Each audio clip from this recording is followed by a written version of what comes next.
The world of vibe coding is littered with 70% complete projects that have 0 users. Not because they couldn't technically serve the user, but because the task of now having to sell the app and get users can be pretty daunting. It's very rare that a product flies to the moon simply because it's so unique that it spreads like wildfire. The truth is, you need to be very tactical and deliberate if you want to sell anything at all. So in this video, I'm going to give you a quick and easy foolproof system for creating landing pages that actually convert, which I'm uniquely positioned to do because, well, for the past few years, I've generated tens of millions of dollars for different businesses doing exactly that. This video will have 4 main pieces. The first one is where we'll cover the foundational marketing principles that all of the other prompts are based on. From there, we're going to go through the other 3 steps and 2 MCP servers that take those principles and translate them into a conversion rate optimized, fully functional landing page. So this video is for you if you are seriously considering or already have a functioning app and now you need to get users for it. So if that's you, pay attention, because an app without users is about as useful as a screen door on a submarine. So let's get into it. The biggest problem most people face, regardless of the business, is this. Marketing is typically seen as a lesser than thou type of function in a business, especially if you have a product-led organization. They tend to see marketing and sales as like secondary or tertiary functions that don't need to be there. So a lot of vibe coders will spend a lot of time building their product, but never actually launching it. But if you look at some of the most successful tech giants out there, their original marketing departments were actually run by engineers. Facebook is a good example of this. One of their initial hires was actually an engineer named Blake Ross who helped orchestrate and engineer their viral growth strategy, which led to their success in the early years. So solving this how to market my app problem is actually very important, and there's a few principles that you need to know. Number one is that especially in a B2C or business to consumer SaaS app, people buy a transformation, meaning they do not buy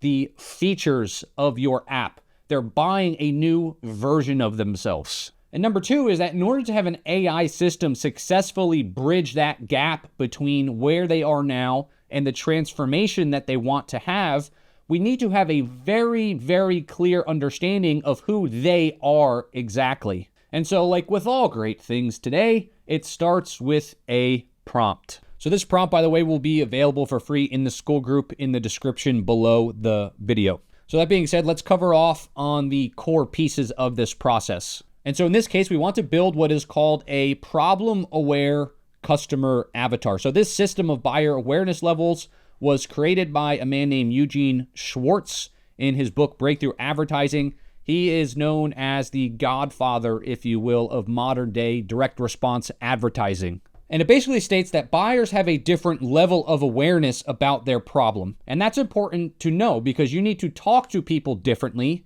based on how aware they are of the problem that your product or your app actually solves. So a basic example of this would be, imagine you had a clinically obese person that didn't see that as a problem in their life in any way, right? All of the different issues that they might have in their life, they don't tie that back to the fact that they are clinically obese. Well, giving that person, for example, a free trial of your AI-powered personal trainer probably isn't going to get them to move because they don't even see it as a problem for themselves. But someone that just had a massive heart attack and knows that now's their last chance to turn their life around, well, that person might be interested. So really important to understand the stage of awareness that your prospect is in so that we can tailor all of our messaging and our offers and our strategy for targeting those people to what they need to hear based on how aware they are of the problem in the first place. So we give our first prompt as being that goal, and then we give it the specific format of the output, which we will look at in a second and actually go through those things. And then all the way down here, we give the context of our app. So what is our current understanding of our ideal avatar for this app? And what is a high-level overview of our actual app and what it solves? And so all we're going to do is literally copy this prompt and then we're going to go paste it into a tool like Claude or ChatGPT or whatever is your daily driver language model of choice. So we pasted this thing in. I'm using Claude in this example, but you can really use anything. And this is what we get, right? A really thoroughly documented buyer persona for our app, which is pretty cool. The thing that I really like about this process is that we really go beyond basic demographics, right? In the beginning, we're collecting basic demographics, but then we get into what we call psychographics. What are this person's personality traits? What are the values they hold in their life? What are some major victories or failures that they have in their life?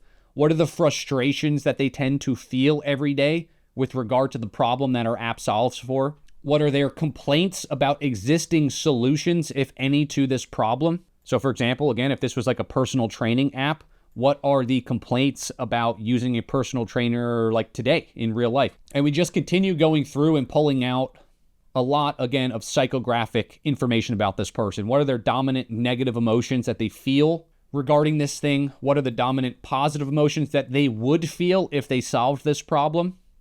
What type of beliefs in general do they hold about the world around them? What are their decision triggers when they're actually making purchases? What have they purchased in the past to try to solve this problem? And I can tell you this is on the money because this is me and I'm an avatar for this app, which is why I'm making it. Then we go through a primary wants exercise. What do they want to gain, to be, to do, to save, to avoid? And we continue on just really trying to hash out who is this person and how do they feel about the world around them. So this step, again, is really critical for two reasons. The first is that odds are you probably haven't gone into that much detail for your app about your ideal customer and how they think about these things. So it's going to help you really refine who you're actually building for. And number two, we need this level of detail in order to construct a landing page that talks to this person effectively. So now that we have this, we can move on to step two, which is finding our muse. What I mean by that is we need to find a landing page that we're essentially going to clone, because conversion rate optimization is a data-based approach to creating landing pages that will actually sell something. So we want to find a page that has the structure and style of something that will actually convert people into buyers. The worst thing you could do is just take a Next.js template of a landing page, throw your features in there, and hope that a user has now the same vision for your app that you did. So we need to consider what elements of a landing page need to be there and how should they be communicated so that it will actually move somebody from knowing what their problem is to wanting to be a buyer of your thing. Without that, we are doomed to fail at the launchpad. Now, there's a lot of ways that you could go about finding this inspiration, different websites and things like that. But I like to look at the past few years of successful Y Combinator companies and find one that's at least selling to a similar audience type. Meaning if I have a business to consumer, B2C app, I want to find someone that is also selling to consumers. So in this case, I popped open Rocket Money and decided, hey, I like this thing enough to use. Now, my question to you is, do you notice anything about this page? Like if we were to stop on this section, what do you notice? They are not listing out a feature. You'll notice how this is benefit-driven and story-driven. Stay on top of your everyday spending. We'll notify you of important events that need your attention so you're never caught off guard again. This could have easily just said AI-powered budget alert system, but that doesn't mean anything to me. What it really means is that I will never be caught off guard again. That is the thing that's going to resonate with somebody emotionally based on the problems that they have, in this case with regard to their budgeting and how they're spending money. And so it's a subtle distinction, but it's the type of thing that actually drives people to buy from you because it has context now in their real life. So this inspiration mining piece is really so important because companies like Rocket Money in this case, they spend millions of dollars split testing different variations of landing pages to understand what will convert best for them. everything from where they place the PR highlights, their trust badges, where the reviews go, where they should actually place the features on the landing page, what the hero section needs to look like, what the headline on that hero section should be, where they should place buttons for the users to actually convert on. All of those things get tested individually, and they iterate on those changes over and over and over again. So if you really want to optimize your chances of succeeding from day one, do not start from scratch on something that you have zero real-world context of. But now that we have the context, let's merge these two worlds together. So the next problem is that what most people would probably do if they had the data from those first two pieces is just go into their coding tool and say, hey, go look at this site and take my buyer avatar and make me a website like that. So the problem here is twofold. Number one, the language model at this stage likely doesn't have full context of your app and its features. And number two, the language models aren't really that great at understanding what a site actually looks like visually when you just give it the site URL and have it download and parse out like the HTML and the styling. So we need to build a system to infuse our app details into the request and then give the system vision to see what our reference material actually looks like. We do that successfully, and we're 90% of the way there to having a high converting landing page. So we're going to use two different MCP servers to help make this happen. The first is going to be the GitHub MCP server because I like to build robust feature documentation anytime I build something. So I'm going to use the GitHub MCP to pull that documentation down out of my repo. So we're starting off this project with a very simple Next.js app. All I did was use their starter command to create a project, and now we're sitting here with their template project. And so what I'm going to say is use the GitHub MCP to view my repository, and I want you to ingest the feature documentation, which I'm providing a link to where that is. And I want you to have a full understanding of the actual app and its features. So we're going to let this thing run. So now that this one's done, I am going to invoke the Playwright MCP to actually take the live screenshots of the Rocket Money page. So once that's done, I'm going to invoke the Playwright MCP to actually take live screenshots of the Rocket Money page so we can understand what it actually looks like.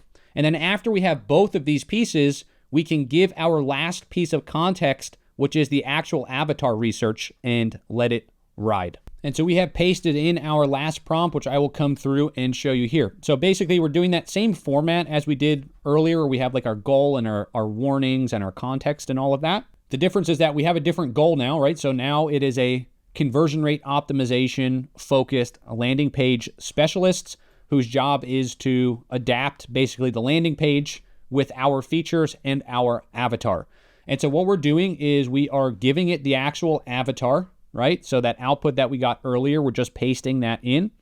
And then we are pointing it to our actual context. So the features are the app features that we pulled earlier from the GitHub MCP. And then the reference material is going to be that landing page from Rocket Money, which it pulled from the Playwright MCP. And so we're basically saying, take all of this, merge it together, and build me a landing page. And so we can see here that is what it's doing. And so we'll come check this out as soon as it's done. All right, guys, so here is our output. Let's go check out what we got. So pretty nice hero section with, again, a clear problem statement for the headline. That restaurant dish you can't stop thinking about, now you can make it. We have a nice little like kind of glow around this hero image, which would obviously be a mock-up of our app with maybe cool little arrows pointing to different features. So we can dial that in. That would be like that last 10% type of piece. So we have some obvious trust badging and stuff right here, which is critical for conversion rate optimization, which is pretty nice. Again, a lot of this like benefit-oriented language. Stop settling for close enough recipes. Every feature designed to bridge the gap between restaurant magic and your home kitchen. These will all be images from within the app. But again, all benefit-focused stuff, alternating just like that Rocket Money page was. So if we were to go look at the Rocket Money page, it has this alternating section. And then we have this premium section, and that's what we're going through here. So alternating section, and then the premium upgrade. This is obviously cut off. This would need to be fixed, but they're using like some nice gradients and stuff here. I like the way that this is styled. And then we have this explore more features, and then this field love section. So let's see what that looks like. So this is, again, like the testimonial section. I like how they did these little accent badges here. Nailed it in one shot. Did you hire a caterer? Like, this is really cool how they did that. and then more features, and then we have our final section. So overall, for the one shot, pretty nice for a landing page. So now with some minimal effort, really, we went from kind of loose idea to our avatar to a really kind of nice looking landing page that's fully fleshed out with our actual app features integrated, that is designed to convert users into buyers. So the last piece of this process really is just to add some final visual polish. So the last problem to solve for is that any AI-driven design process really can only take you so far. So it can get you 90% of the way there, but that last 10% is where we need to add the final touches, the visual polish, the flair that is going to make it feel really nice for the user. Now, the reason that final pop and flair is important is that a well-designed landing page is actually a subconscious authority signal for a user, meaning if something looks the part visually, the user is going to believe that the app is more premium and that the app actually is the part, meaning people trust professional-looking stuff. So there's a few categories that we want to cover off on here. Typography, so think better pairings of fonts and little details about fonts. Color grading and atmospheric effects, so think like mesh gradients and color overlays. Micro animations and hover states, how we can add little pieces of interactivity into the landing page. Shadows, glows, and depth, meaning how can we create visual depth on the page by how we tweak little stylings. So let's see how this can help us level up with just a super simple prompt. So this is what we're telling the system. I want you to update our design for some final visual polish. These shouldn't be huge sweeping changes, just subtle changes and additions to add flair and depth. Okay, and then we go through and we give some examples. So for micro animations, we wanted to think magnetic button effects, smooth color transitions, or text that kind of subtly shifts when you hover over it. Fine-tuning that typography and the details. Adding shadows, glows, depth effects, color grading, and atmospheric effects. Again, all of this is going to be made available in the description below the video. Now, the one thing you're going to notice in that description is that we said subtle changes. So a lot of this stuff, we don't want it to be like smashed in the user's face where like buttons are like overly exaggerated and things like that. So what you're going to notice is there's going to be a lot of tiny changes that get made that give it that final good feel. So now let's look through and see the types of changes that were made. So we've got a lot of little things like this where we hover over something, it kind of expands out at us. We also have this piece where when we're hovering over different lines, it does this little animation where it changes the colors. The one thing that I noticed it tried to do, because I kind of prompted it to do this, but it looks bad the way it's done. So I would probably undo this little zoom effect that it's doing. I think it's cool how these stars down here kind of have this like fluttering effect. We have this magnet effect on the CTA buttons, which I think is a little too exaggerated. So I might just like really have it tone that down on these buttons so that it doesn't look like it's having a freak out moment. So as we continue to scroll down through the page, we can see that it's kind of replicated some of those things. It messed up the styling here, obviously, so we would need to go through and fix that. But now like the bullet points are kind of interacting and hopping out. We have this section where when we scroll down, this like gradient comes into view where it wasn't there previously, which I thought was a pretty nice little touch. Again, we would need to go back and like change some of this, which is obviously a little messed up. And now when we hover over some of these testimonials, we get this nice little kind of like hover effect on the container, on the card, which is pretty cool. And then again, we get some of these more like magnet effects down at the bottom. So overall, it clearly put a lot of the effort of what it was doing into some of those top sections. And so we would want to go through and polish this a little bit more, obviously. But on the whole, it definitely added a little bit more depth and flair to this landing page. So the reality of the world we live in today is this. Ideas and technically impressive apps alone will not build a breakout app that does hundreds of thousands or millions of dollars per year. The packaging of that application and how you communicate its value to people is a critical piece of the process. And this polishing step that we just went through helps give it some of that final visual flair. So remember, guys, define the avatar, mine for inspiration, merge the two worlds together, and then polish. So my challenge to all of you is this. Go apply this to your project and leave a comment on the video with what your final landing page actually looks like. Who knows, maybe we can get some love and traction for it in the comments on the video. Because if you want to build cool stuff that people actually use so that you can ride off into the sunset on your unicorn made of pure vibes, well, then you need to put yourself out there and actually take real chances on yourself. So if you like these marketing and growth oriented vibe coding videos, make sure to subscribe to the channel so that you get notified when I make videos like this in the future. But that is it for this one. I will see you next time.